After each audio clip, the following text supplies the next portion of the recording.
Hi, welcome to Water Day. This is a part of a trilogy called Water Day, Water Week, and Water Month. In the description box, you will find exactly what it is that we do to consolidate your current affairs preparation. My name is Atish Mathur, the guy from the farewell videos with a fractured hand and a similar box but in a black t-shirt. Today, as I said, is the 2nd of July. These are your daily current affairs from the Hindu. Because there isn't much happening in India and the world anyway, the Hindu has always been kind to us as far as the newspaper is concerned. There are essentially three things that we have to cover in a very, very limited context. Out of the three, there's actually just one that requires a detailed understanding. If you would wish to download the PDF of the slide that is in front of you, you may please visit the Telegram channel or the website and you would find them readily at your disposal. So let's get down to work. So as I said, there are essentially three issues that are important. First, data is the new oil, right? Which basically means that the government is now going to rely on accurate and reliable data to formulate policies. One such form of data is UDICE, the Unified District Information on School Education. Now you would see a plus sign here. Plus sign means that it is collected in real time. Like how you know your Swiggy delivers your food and you know how Swiggy has collected the order, is traveling with the order and is at your doorstep. Now this is a fantastic piece of sauce only and only for your mains exam. What you can always do is go to UDICE's website and click on the dashboard and you would find the most updated real-time data, such as there are about 15 lakh schools. Most of them are government owned. Just about less than 20% actually have internet connectivity. What is the gender parity ratio? What is the teacher-pupil ratio? It is in fact from this specific data that other documents such as the Niti Aayog SDG index and other things are also formulated. In fact, what I'm also doing is on the website, I'm creating a live data set. I'm going to make it live in a day or two and I will show you exactly how to use that data set right before the mains exam. Apart from this, UDICE can also be used as an example on e-governance if a question is asked on how we can use electronic means or data-centric means for better policy formulation. So the larger purpose for this is of course the mains exam. Now on page number 6, there is of course an editorial analyzing the Smart Cities program. Now this I believe is extremely important for both the pre and the mains. And that's exactly why I have flagged this as an issue that we're going to cover in this week's Water Week, in addition to the drone policy that I spoke to you about on Water Day of the 1st of July. So in smart cities, we'll understand what is the definition of a smart city. Is our definition of the smart city the right one? What is it that we're doing? How far has it worked? What more can we do? And how do we make this a scalable model?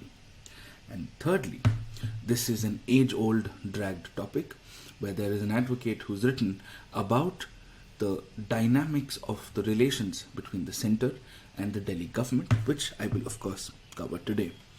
In addition to this, today's newspaper also has an interview where they have discussed about what more can be done and what is actually lacking with the insolvency bankruptcy code.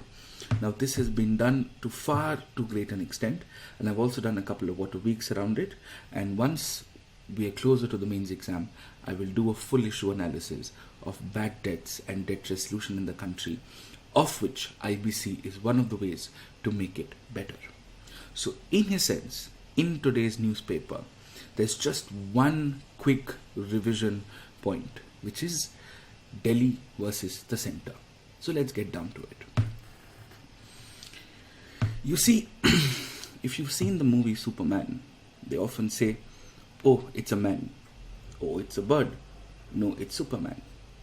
In the same way, Delhi has a very unique position in the composition of the country. The fancy legal slash Latin word for it is sui generis, which means unique in their own way. So Delhi enjoys what is called a sui generis status in the composition of India and India's federal setup. It's not necessarily a full state. It's definitely not just a union territory. It is somewhere in the middle. Because a union territory would make it fully under the control of the union government, and a state would give them full autonomy that all the other states enjoy. But Delhi doesn't get either. Delhi wants to get here, is trying really hard to get here, but what it seems like is that it is getting here, which is why it is essentially nothing but a power game. Delhi wants to get more powers to become a full state, but the way things are, Delhi is actually becoming closer to central administrative control. And with that in mind, let's actually understand the journey of Delhi and its legal status. They often say that a picture is worth 1,000 words, right? And these three pictures tell you exactly what Delhi has been going through over the last 5-6 years or so. From being happy, to being in a confrontation mode, to being in a I give up mode. That's essentially what Delhi is today from a constitutional standpoint. So with that in mind, let's exactly understand what has happened and what lies ahead for Delhi. Now keep in mind, in 2018 and 19, there was a direct means question on a Supreme Court order governing Delhi and centre relations. So the probability of that question to be asked again is honestly very, very low. But given the fact that there is really not much that has happened, the UPSC is also running out of ideas, as most YouTube channels creating news content in the country are. So we might just see the same question all over again. So let's understand this in a simple way. There are 4 basic milestones to understanding Delhi's journey. It all started with the 69th Constitutional Amendment Act of 1991, which gave the powers to the Parliament to enact the Government of the National Capital of Delhi Act of 1991, which later on was looked into, was examined, where the Supreme Court in 2018, in the case of Government of NCT of Delhi versus Union of India, gave a judgment. The mains question was asked on the basis of this judgment. The question basically asked, what is the impact of this judgment on the relations between Delhi and centre? And most recently, in the midst of the pandemic, while we could have focused on a lot of other things, we've decided to look at the powers of Delhi versus the centre. So let's quickly understand and let's see what this is and where this is headed. So first things first. The 69th Constitutional Amendment, well, luck favors the brave, is a constitutional amendment, but it is not under Article 368, which means it did not require state ratification to be passed. Why?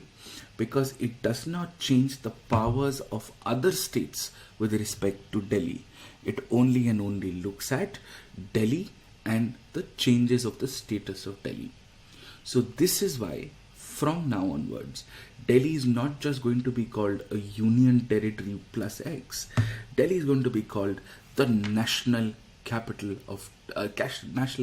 territory of Delhi, so that there is a symbolism in place. So this is the national capital territory with a legislative assembly and a lieutenant governor. See, full states have a governor, union territories have lieutenant governors, Delhi also has a lieutenant governor, which means from a constitutional standpoint, Delhi is basically a union territory with a legislative assembly. This was broadly outlined in the 69th Amendment of 1991. This also empowered the Parliament to make laws to further give powers and functions to this newly created National Capital Territory. You know how Article 21A gives the powers to the Parliament to create the Right to Education Act. In the same way, you've created the GNCT Act of 1991. Now, this is an ordinary legislation, and this would require a simple majority. What this basically does is gives you the powers and functions of it. So, how is the assembly going to run? What are the financial powers, auditing powers, what bills have to be placed, the committees, and so on and so forth. It is here that is being mentioned about certain powers that the Lieutenant Governor of Delhi would enjoy with respect to the rest. So basically speaking, the Lieutenant Governor of Delhi has technically a defined set of powers that make Delhi a unique proposition, right? So it has slightly more defined powers given to the Lieutenant Governor of Delhi. This, of course, causes a lot of political clash because the Lieutenant Governor is appointed by the centre. Appointed by the President nonetheless, but appointed by the centre on advice of the Council of Ministers because the President has zero constitutional discretions whatsoever. Now, because of political conflicts, a case went to a 3-judge bench of the Supreme Court. And of course, the Supreme Court used all their constitutional wisdom and came up with 3 very basic things. It very clearly said, Delhi is not a state. And it is also not a union territory. They relied on the NDMC versus State of Punjab case and said that case had also held Delhi is not a state. We agree with that. Second, in a benefit, in a sigh of relief to the Delhi government, they said the Lieutenant Governor would act on the aid and advice of the Council of Ministers. And the Lieutenant Governor does not have to refer every matter to the President, in effect the centre, only matters of vital national interest. Of course, land, law and order are some of the issues that the Lieutenant Governor of Delhi has to necessarily refer to them. And things are okay. Things were fine. Life carried on. But in 2021, the Parliament, through a simple majority, because it's an ordinary law, it's simply amending the GNCTD Act, made a certain number of changes. The changes were, first, Delhi government means Lieutenant Governor, and this has been a matter of huge hue and cry. The problem is, this is mentioned in the statement or objects of the law, which means this is like the preamble of an ordinary law. It has no legal implication.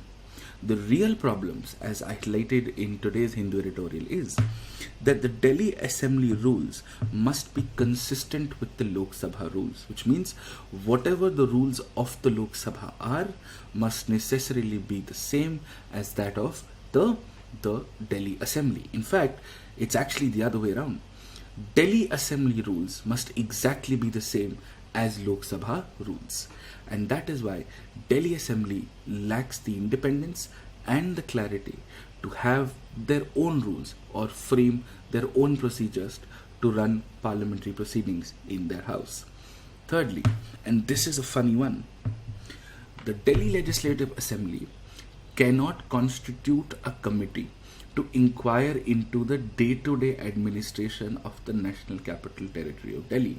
Now, there are 2 problems here. First, you cannot restrict the freedom of expression of the members of the Delhi Legislative Assembly. 2, this is also a huge question mark on the government of Delhi being collectively responsible to the legislature of Delhi. And third, the Lieutenant Governor must specify areas where his or her opinion is a must. Now, of course, apart from the usual where if there is a bill that is there to alter the powers of the High Court, but also bills to alter the powers of the salaries or the allowances of the Speaker of the Delhi Legislative Assembly must also be referred to the centre or to the President for approval. So this is exactly where we are, this is where we stand, this is what is happening. It started from the 69th Amendment, moved to an ordinary law, There was a Supreme Court judgment, and there is an amendment here. And this is the larger study as far as your Delhi versus center-state relations are concerned.